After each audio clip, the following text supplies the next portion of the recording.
This week, at a summit in Busan, South Korea, President Trump and China's President Xi Jinping shook hands and announced a bold trade truce. It's already being called a breakthrough. Tariffs eased, rare earth controls paused, soybeans coming back, and a one-year window to negotiate.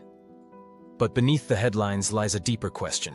What does this mean for American workers, global supply chains, and you? On November 1st, the White House released details of the agreement reached between the US and China. The US will reduce certain tariffs, especially those tied to goods linked to fentanyl precursors, from 20% down to around 10%. China will suspend for 1 year new export controls on rare earth minerals and magnets, a major blow to US tech and defense supply chains. China agrees to buy millions of tons of US soybeans and other agricultural products, a boost for American farmers.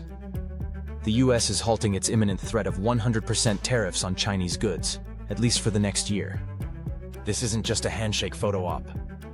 It's a recalibration of the world's largest trade relationship. So why did both sides move now? For the US, running up against a tech supply chain risk, rare earths, and drug crisis pressure, fentanyl, made China a leverage point. For China, slower growth, global scrutiny, and the desire to keep its supply chain dominance meant holding off on full confrontation. Markets are jittery. Supply chains strained. Companies worried about sudden escalation. So timing was critical. In essence, both sides realized that continuing the war would cost more than negotiating a pause. What does all this mean for everyday Americans? Consumer prices. Easing tariffs could lighten cost pressures on imported goods, electronics, vehicles, and some consumer tech. In terms of farmers and agriculture, soybean and crop producers may see demand from China's commitments. For tech and defense, the rare earth pause gives US manufacturers more time, but it's a temporary reprieve, not a permanent fix. For jobs and uncertainty, some sectors get relief, others may still face risks if the truce collapses. Trade uncertainty remains. Bottom line is this deal offers some breathing room, but it's not a blanket win for everyone. This isn't the end of the trade fight, it's a pause. The truce lasts 1 year. If deeper structural issues, IP theft, tech transfer, supply chain decoupling aren't resolved, the conflict could reignite. For rare earths, China still controls 90% of many critical minerals. Even with the pause, China retains leverage.